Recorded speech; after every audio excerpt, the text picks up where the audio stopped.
Regional Communications Officer de ma NDC Amanyoku. Sasuna Davis Opoku ansa NPP Mrashib Yanima de Shewo in so in the Eastern region. We never jafano pemino mu aiding because no kasedi asa foje atnas ye hwenim se OPK ebe join ye. Na ya toa podi sasa foje boko de.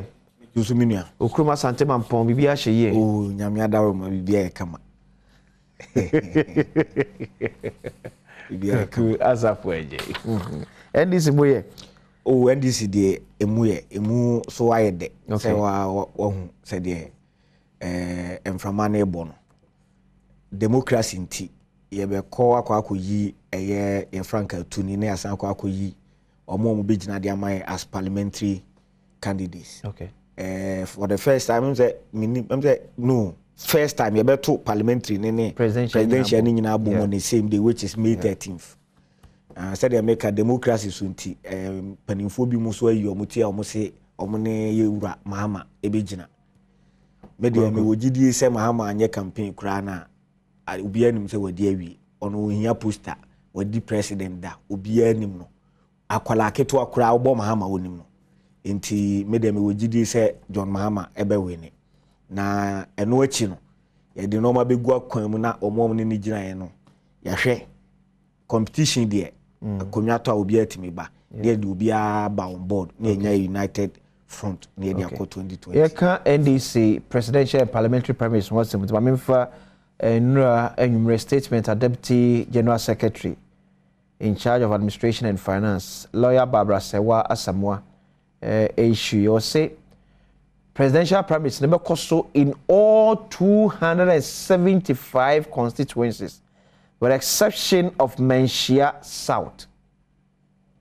It's about presidential primaries in the Menchia South Nkwana omuntimi and to be.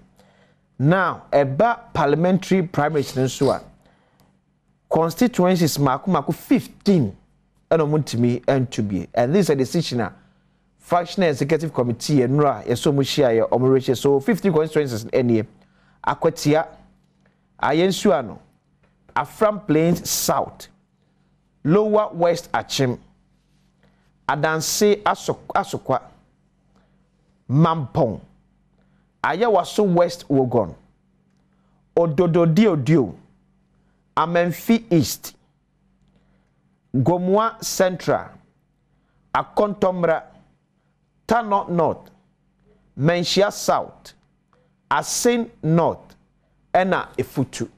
So these 15 constituencies here or say parliamentary primaries will not be held in these constituencies. Say baso 13th May. Yes. Yes. Until 15 constituencies near the meeting at to be. Asante Mampong one kasa constituency. And I will have to call and find out. Okay. But bimu awabwa in the previous statements no mu dada. Yeah. We mo anafeka take a decision the bi wa na ya makwan. E bi so ha na di fufuro abeka so we buy and yeah. So I will check after. Sure, I will check with. Who's Obekaya for the first one I buy no.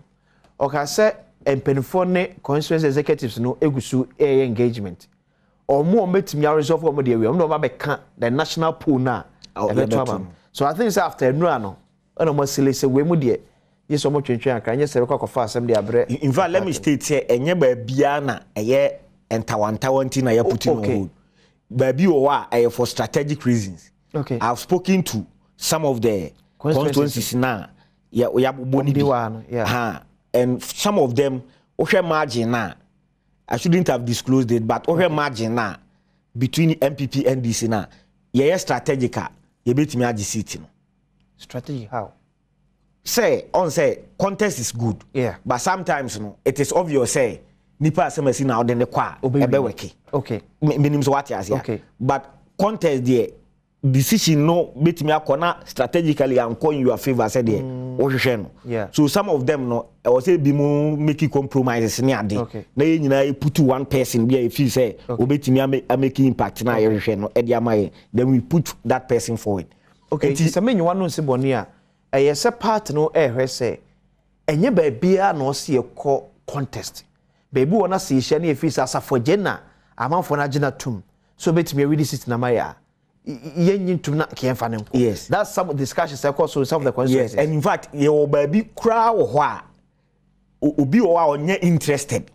Okay. But party no who ni say said the wa born a bra or constituency nim atoto ne normal na ni say the nipa penasem ni say the nipa krona so ni mu no. Yeah. Sa nipa no say etimi ne kasa kra na so obegina. Yeah. The ehwe no obetimi dia mai. The make us what. I know can him say a fall in place with me a 2 ni 2.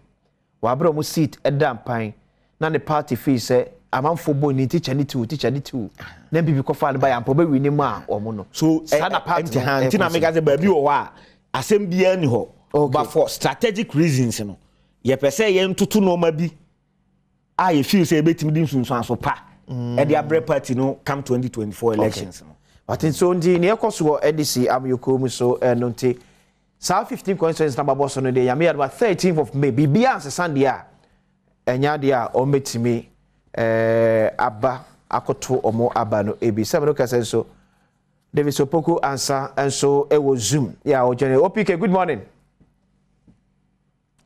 Me pacho on mute my name to be any incomo David Sopoku answer MP prior so OPK good morning.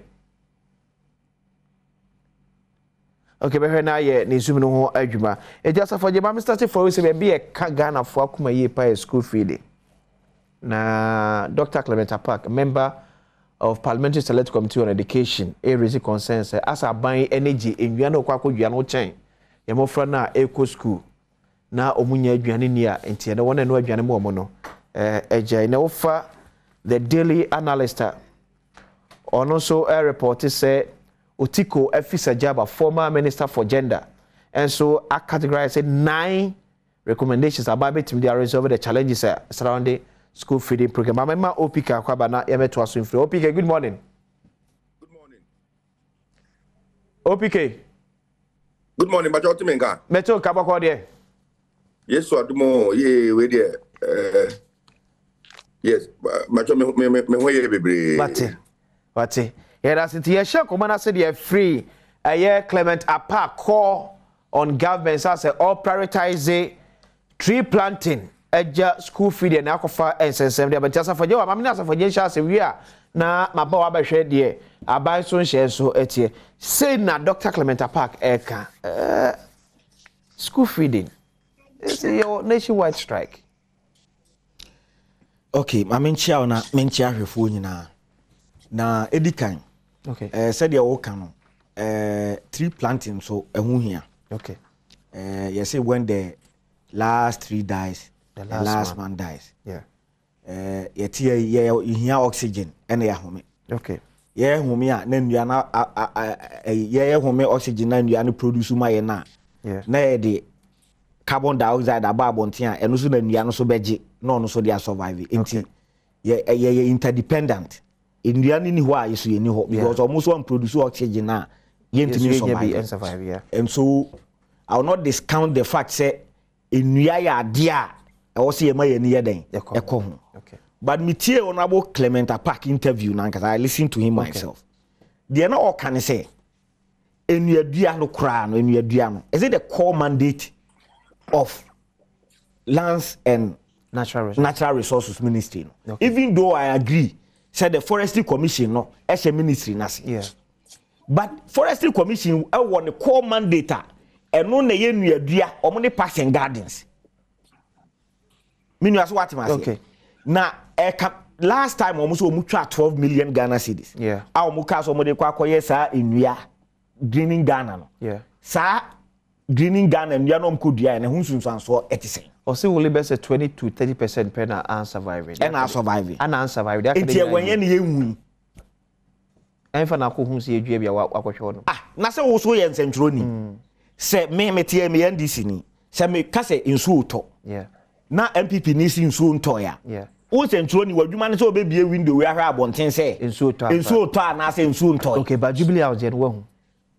Until enua de. Okay. In fact there were even private individuals in central for bi mu kro mo pe Ghana ye etu ka ko mu krom kodua bi. Yeah. Anenya ban sponsorship. Yeah. Omo abotom no mo de to mo fu de ko mo krom Ghana for bebre. Sure. NDC me kai say your former national security coordinator Colonel Gbavlo Latte. Yeah. He took a picture and what do you ni bi ewo sacks black ni mo a ono so say the ono so ye e de aboa greening Ghana no. Okay. But the aban na nkasa twa ho budget twa sika say o de kwa dua sa 12 million Ghana cedis no sa nua no omo nkyere ba bia wo omo ntwamra na yenyina ye nhwe bi because all of us cannot be at all the areas ye dua nua no at every time ba bia wo ne nua bi wo me kro mampo me hu nua yeti yi mampo hini ko dua meba yeti yi report ba say ye nua ye forestry you know it is being depleted meboa if in nua dua na e course no say aye the results bi a akasa report na ma kwako yeti yi o ya beba galamsey no so ba yeti yi yesi galamsey kura say ye forest yeti yi ye hu say bi mpanimfo bi awukro ma wele forest zones dey amanfo ye twanu ya da bia ye twanu ya in fact this rosewood busa Dr. Clementa Park said then because say strategy o ma developing say omo ko no ko twa no ma sheda ma na gu hwa te say dey impound what as ya te say dey impound no no ma na gu hwa ya te say say ya no ma san bo no hia ma nipa na no o hia chiri na o ko twa na no export that is what is going on what you must say dey koso no Ghana ha no ye ni no kre mai ho me wasem bi a me ka me se no kre ensign nipa enempenikan let's say it as it is time aye nyina esusu na ye ko school edu agrek so a omutimi ekura ma ye ko ye sa nuadua yi meboa omu kire se de ye no na wafa no sa time wani je se wo de no kura wugu so a enyini meboa ye hwe so kura timi the score what happened to Ghana Ghana sisan ade we ya ade kura wo se nke etwa ho budget through education ministry ya kra no ye betimi dia fokwan bi so dia share curriculum mu a enkola kura be participate a once they feel say omu owning ade no omani be kun kura ye na aban atake advantage of it me kai say ye wo me course nyane senior high me wo su say na ye dua nua na ye dua ye na ye wie school so many years they say bi mo anyinyini dia me kan what when nya ade wo say oman a ye se ye ni sika time bia na ye create avenue so ye betimi dia wie oman sika kwa dua and 2.5 million additional ye sika and nua say na omudi dua ye sa budget ni nua say na omudi dua ye nua do mo dua bi and am so omudua saying they should give us a number. Minister accounted to Ghana for say about 20 to 30% per say they are surviving yes all can here on an average we are talking about 80% success. No problem in terms of numerical figures saying enua adia Ghana say you see yeah Ghana your cultural values no in line with our community service no okay say first cry baby ani etete no ya do Saturdays weekends etimika say na de ye oman adwuma asafudwuma na ya pie ye tigatam ye wei ye on bibi na ama na sesa bibi na ama na sesa and say bibi no ya metati ewu nua pani oman hene no obi omo wo segment bi we kozi so omo say mahiasem and they say we should be patriotic but they fail to realize say in order for obi wo to be patriotic it will be earned through the actions of those in the helm of affairs. Meaning what you say. Obere the omampani ye dia boane man. Obere the minister bi ye dia boane man. And be show crying. And no be kire say so uja din bi, uja legacy bi. Usu ye bibi e de boa wo man. Tinka nua dua no kra nkan omampani na be ka kire say dua nua. Anka ahemfo kra betimi asom in all the communities. What in all the communities. And then back on project we. But I think that the last one the courses have to say most of your him for no Adom edging. Been an hour keke. If you like Christ Church of Pentecost Council Toby Emma ye. Is it say ufi say abanya jiska kwa kodi anase report na yensa eka after see a some years back no. Si Canada otuwe wunim. Nyese me ye nyina me pretend budget ye twa ni ade no. Ebia for baby ya yen kan okran kire ho yesusu no yesusu no me bawo for a forestry commission in the core mandate no look at the number of years forestry commission has been in existence. Look at the number of years parks and gardens has been in existence.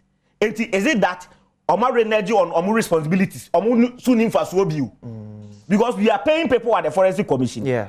And one of their core mandates, Opa Komo website is here, I say omo be embarking on afforestation projects. So omo be hwe duanua. But kwaku die na first said now kano say ebre bi atwemu na asafo dwuma ya na efato ye ho so. It's a forestry commission, the parks and gardens area in our forest zones.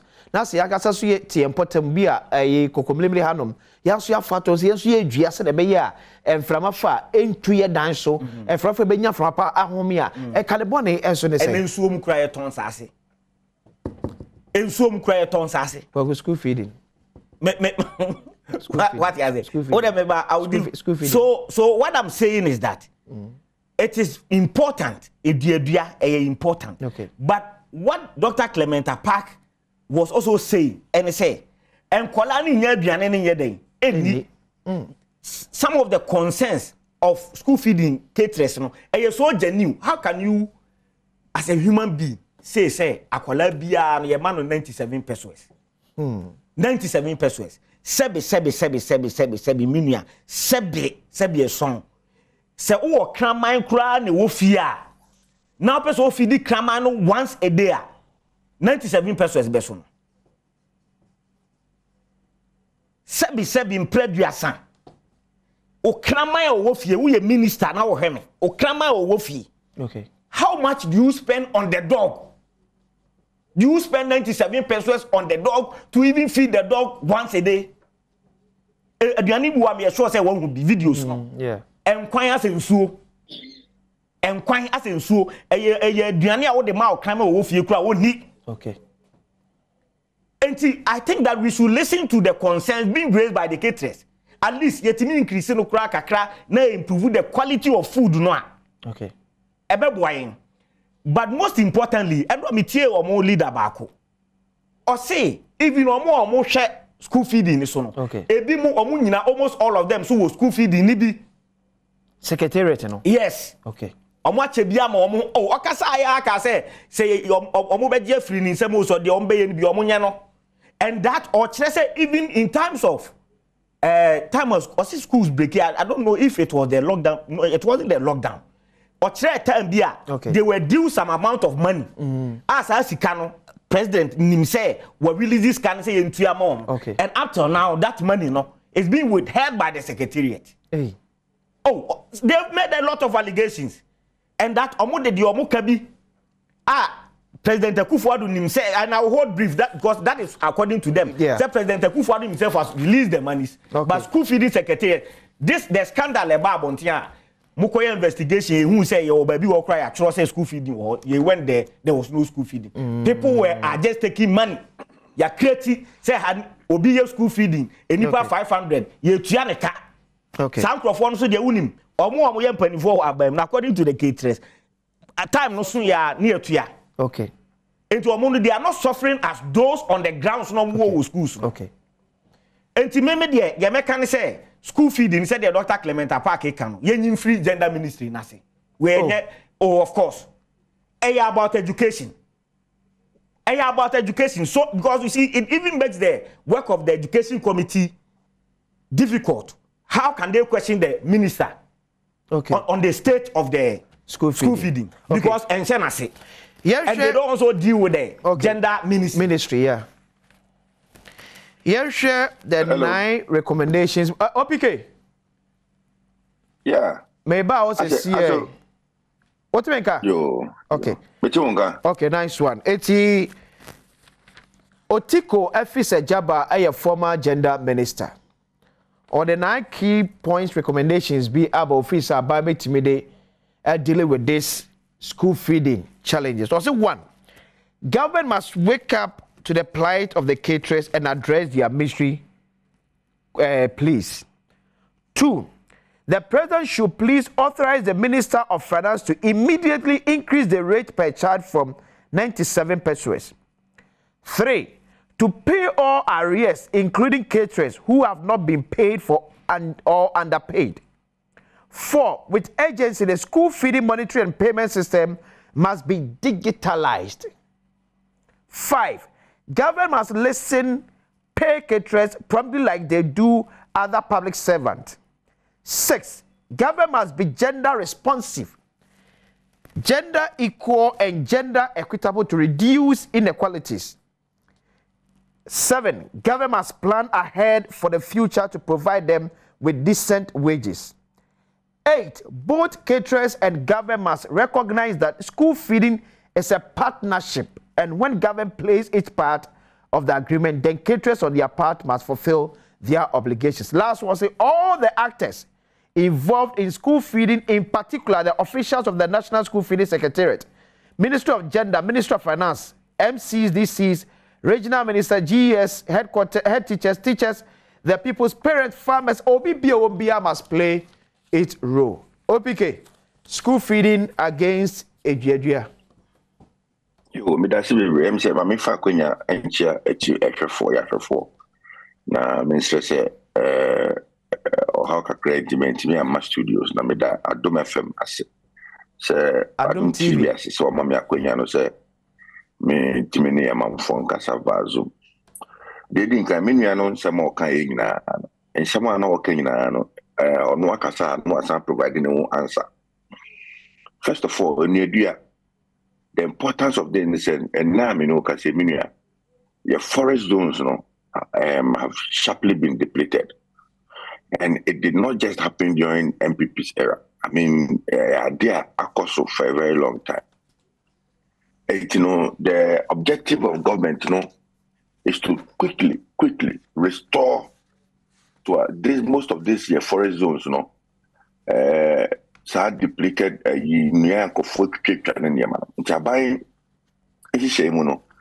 was here over 6 million trees to complement and answer to support your initiative. Now, all Casano was it the budget one. Now, said you seedlings now, you reproduce seedlings now, and we had the DNA. I'm wondering what the seedlings no. Said na uko is a seedlings na. Woman no idea na also mo dey.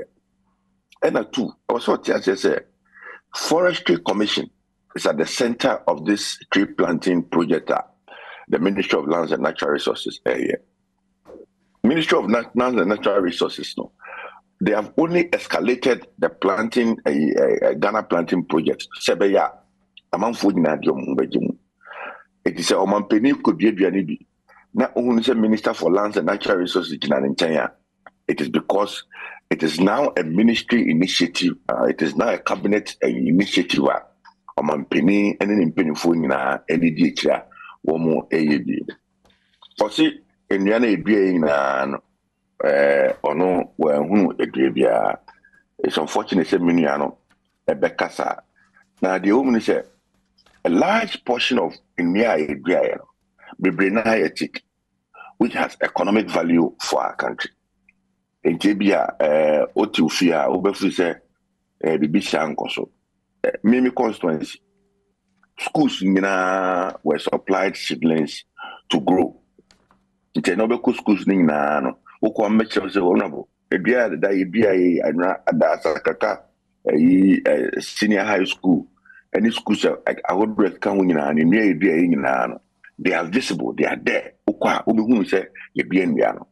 Na home fast when no chine bi no nipa kotra asie egem frama ana say ye environment no aye so improve say ye home ye ne niema no ekoyia ho no be hunu enua home fast. But that said, me ba school feeding ade ba ko a ehuhia na successive governments the senior ya handle school feeding program no. I think that there's the need to have a real look at it. Many too sure say senior treaty caterers in our country, they are abwa, and it's important say.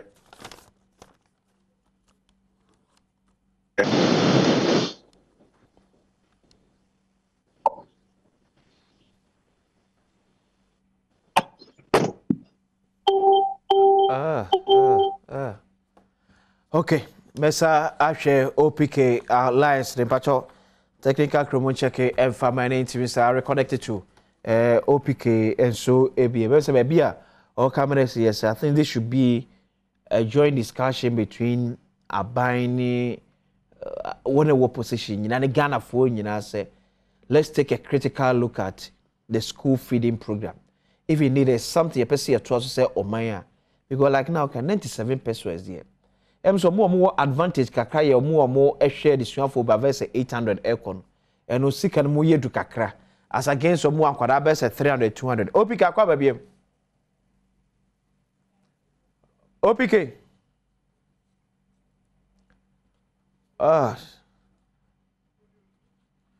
opk akwa babiem okay let's check on opk bmt Gogu, like what kind of things is something was here in a maintenance na yesheni 97 pesos. In fact, 3 cities 50 pesos in the crown no more can.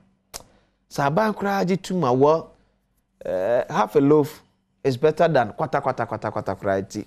Everyone say but the government na omutimi approve if we sanya OP can better so with the school feeding program and in Yadriana Dr. Clementa Park. Ekamu as another almighty which is fighting against galamsey. Minister for Lands and Natural Resources Samuel Abujinapo akansi sujue PM say President Adom Kokufado commitment to the fight against illegal mining wo yememu no mampereda su ejina naso and as part of the fight nintino yebehu sanema say ya ACC mamsa ko opk akwa babiem Yenya okay it's a for school feeding program no eso. Yes, the American say the consent of the caterers thing. I think it's important that was a government acting in a share school feeding program, but we need to also look at very look. Say, are there improve enrollment? Are there are there improve on education system, no, especially at the basic school? Are there I was say to be prioritizing the nti na mesre me yusu afidie dia sra ban se eni mani ya kwan ya wo se fa so na ye pe ni etua school caterers no sika no ye mpesa kwan ni etua caterers omo ba bia oba me constituency everybody seems to be complaining about the lack of attention at the mawomo in their various sectors nti mesre say immediately there was a bia to improve on service delivery, especially with Nkwala. Everywhere, Nkwala bi wa Kenya school feeding and school crowd or because I was say, Womo edi o mawufuchi ekonfum ekodo ansana the ombedi crowd o menye bi ansana one bi kwaya ebe faswa ebe ko school. I mean, I know in some communities no crowd Nkwala about school akanino na kwadu ene nyama hihye ne botomu a obey the uniform in answer because Kwaduno and nobody nevia and Sana what me aye. This school feeding initiative is one programmer was here to me as so many sustaining. Now what you call Fisa Jaba, there's some more diabetes. I think say I must commend her, say free a bemono, the need egusu DHA, especially issues that has to do with school feeding, improving on Nkwala apomudini womo welfare mu. All the points are genuine. Government must, with immediate effect, find money to pay the caterers. Now, I know say every boy ama school sema koni. Okay. Say ye school feeding. Akwa question Ministry of Education. Before say the ministry is already overwhelmed. I mean, and also you free SHS program now, huge. The budget involved with free SHS, huge. And all we need to do is to create an interministerial committee that will oversee the school feeding program. I mean, issues of Nkwala welfare, it falls directly also under the Ministry of Gender and not only the Ministry of Education. It is a Ministry of Gender and we need to improve on their services, and I think it will be good to go. But Obike, like who can say, Osha Ministry of Education currently under Nanado Danko Kufadra, it looks as if someone on budget emu edukakra most of the ministries. Enti na aden so far enkwada adisua hono. yes situated in gender ministry enye misplaced kakra looking as I said eco education and maybe in education between actually ne development partners and more de eboa education sector na come so me a favor ye mo frɛ kakra ewo da and rather than say ye jai de ama gender ministry. Of course, any Audi can we Ministry of Education and Ministry of Agri, these are ministries that have huge budgets because of programs I'm running. Free SHS program, no, very huge. Aside that, the major improvement in our educational sector. It is all because they say kwacha DFM, this kind of and already the budget the budget size should tell you the burden size on the ministry. So that's it. It means that the ministry is already burdened. But if there's another ministry that can handle issues of welfare of kids, I think it is gender. And we gender ministry now could use school feeding fair. Then there's no major program where the ministry will be running aside the human trafficking. Gender ministry say ye school feeding no every or more Asia virtually be more allocate say omunshara nyadwuma bia. Well, of course, I mean, and also count aside the welfare because but they may patching and say the most important thing is the gender ministry, how they are structured that. They are clothed with the mandate say on which can handle issues of school feeding. All they need is to collaborate effectively with the Ministry of Education. Now, woman, checks and balances are key. Whether Ketra and Uchiana car, Adriana, could do school, and also another point I was here. I agree with Afisa, the proposal, and I said immediately, we should find ways of digitalizing the processes so that from a central point, government can track what each child is getting and what the caterers are bringing to the schools. We need to add on to the money. Sikana 97 pesos, wholly inadequate. Sabio 97 pesos. Sika kusia kra entimito kusia. Yeah. Kusia kra. Yeah. So we need to find a way of improving on those payments na edema caterers no so etinyama nkwala no eduane pa on and also on time. Okay. We're happy we can since I'm watching you live at Achim Asafo Piaga at the way by. When you say Professor Frimpong Boateng is ungrateful to NPP and the government. His intention to dent the image of the government won't materialize. Greetings to Honorable Amua Elku MC Atrima Mwabiaja South. We see the propaganda is the hallmark of any, so I beg Ghanaians, don't listen to them, especially as Afoje. It's a poisonous propaganda. Paulus, anyway, Ebegusu Badwam Mpensenpensemu the every Emreba. Your second topic, so.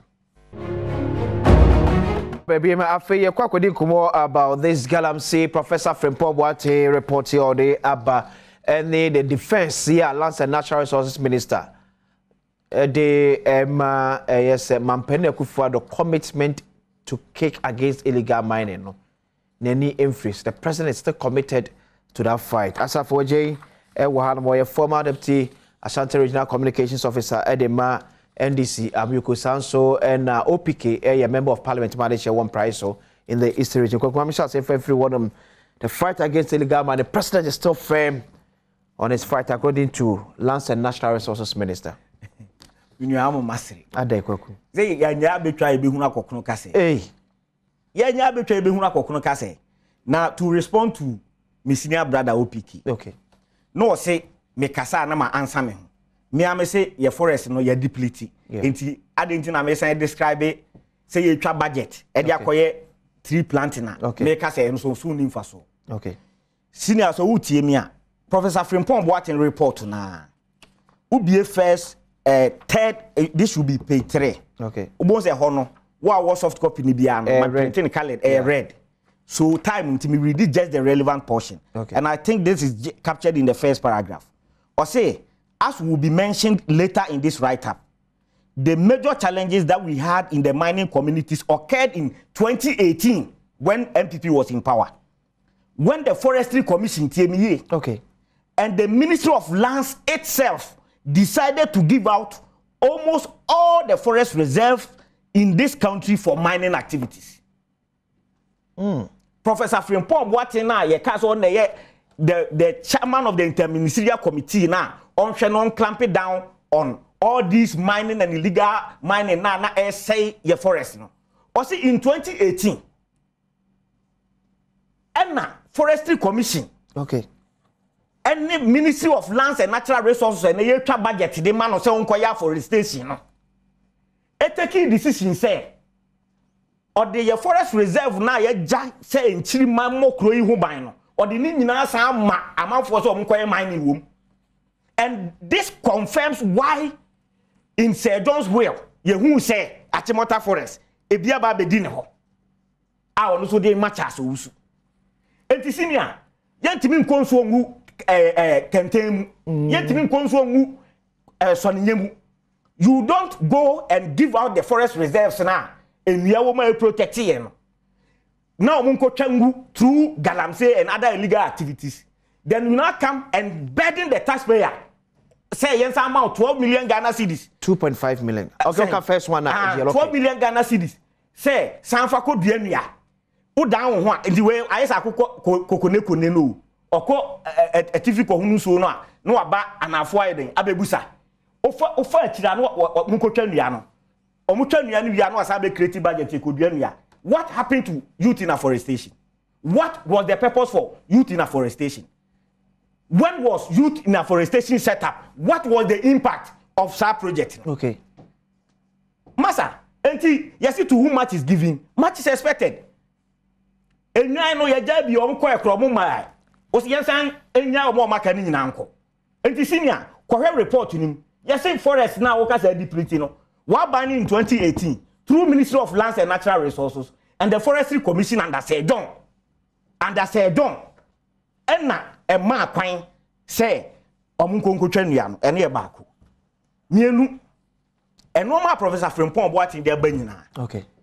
Mahu se bi mo ye say oh onfa hard evidence mra onfa de be mra. I think say page 15 or page 15 or so. No, page 12. Page 12. Page 12 of Professor Frimpong Boateng. The report no. Report no. Yes. Okay. So who read it a while? Mining by party officials and government appointees.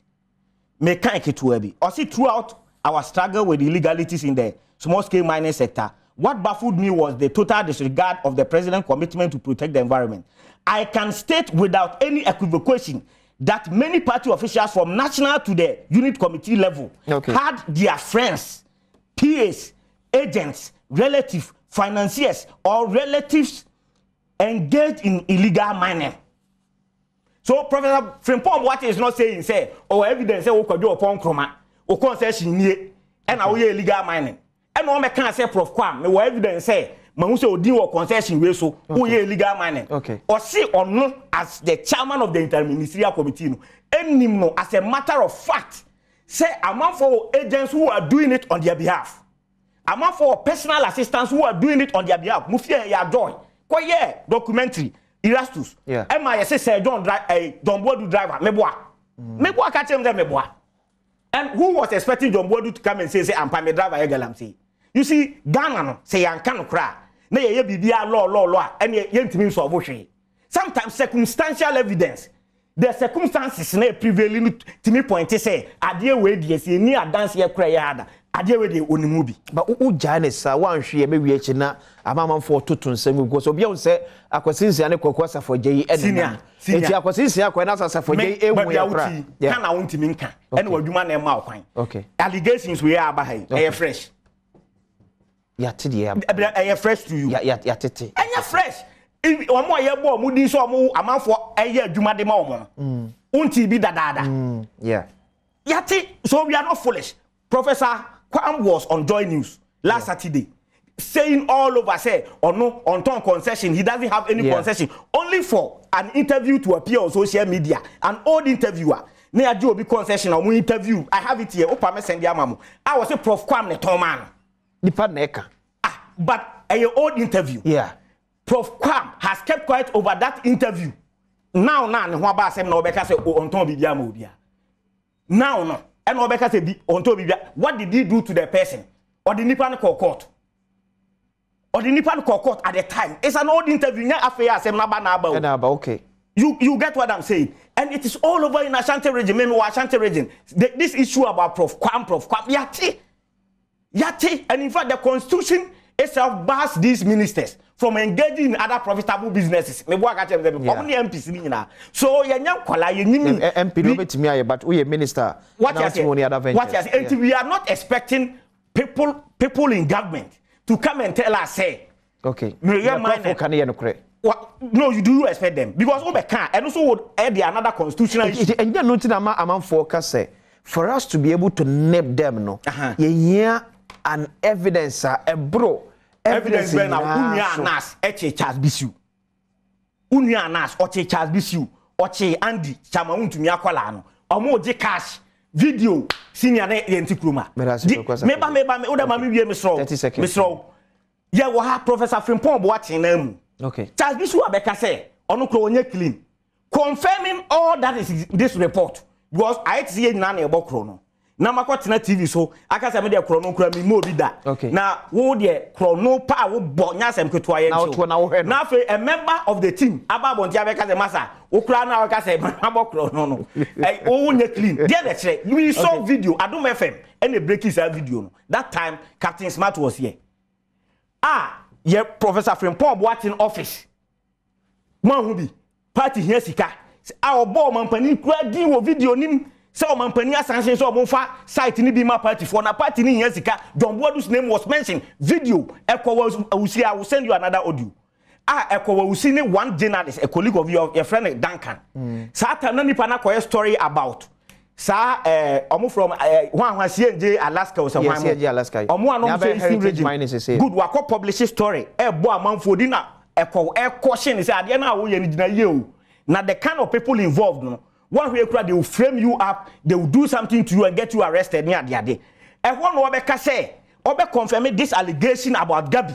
I will send it to you. This allegation about Gabi in this report say, or interfere in the work of Professor Frimpong Boateng. And we see in that tape said, say, Gabi himself, even after interfering in Professor Frimpong Boateng, Jumana Noyen, called him we see to get the seized excavators released. Now, I want to respond to Gabi said the Midika, signing sem now all 30 seconds. 30 seconds. 5 seconds. Yeah. So let me deal with an important point here. And I mean, say a media house be acquire some shoddy work. Say ya call Nana Kufuadu fie na wochebino. Na ya call no, enya no kre say ya ye galam say bia ho. This was something which was commissioned somewhere 2019. Report submitted in 2021. We are in 2023. Senior, ade microphone bo mkasi ye jibi on. Ade. But this is so unprofessional. A report submitted to the president 2021. Yeah. We are in 2023, 2 years on. Now enroll the cameras Akota president guarding him say, Yenye Galam say, we mean what Professor Frimpong Boateng say, the youth organizer our Wochebi. And na to Galam say no Mampani fie Wochebi guarding him. Okay. Na Obi Mr. One or say Eric Country. Our Mampani aso and a friend say. Prof, this is what is going on in the president's house. Tio, Eric Country not yet wumui. He's at the Jubilee House. He has not responded. And Nuti Kotuana mo, and also call her, compare machines more reclaiming. But we are not youth organized and memo. But we are not youth organized and saying. Okay. After 2 years, reclaimed land. Okay. Then you have City FM. Go there. City thinks that we are so foolish. We are so dumb. They go there. Senior. I don't want. Oh, this is. Where you are to Ghana? Yeah, Jimmy. Senior. Yeah, to Obama. Yeah, Jimmy. You need to say to Honda. I could try Asasia. Maybe there be a one near and some telephone calls or coye.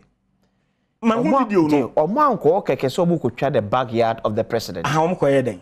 omo ko nso ko interview omo ho no nipa na otifie honom anyone na won potem honom because near prof prof say obi na friend na obo na mane and also ko and no ko honom and was indeed when he got there it was true that's the but you and na nkrofo bi so atena ho before say prof for what ekura be ko honom and in fact one ma interview ne say watena na akufa bo fio for 32 good years every sort no nyina won hunu say obi mpo kra the excavator anampo aso aba honum aba bedwire gutu da benya botre okay wo de kan ye wo emme e wo fie honum and also we say at the time ben ye twa emme no gu ye say adua ya enyina sa bedu sa pepe so say and also things say ye ji professor Frimpong Boateng so dia let's also pay attention to other side of the story say be betimi situation. You know why I would disagree with that propaganda that is Mr. Eric Antrino who is named in the report as the person reporting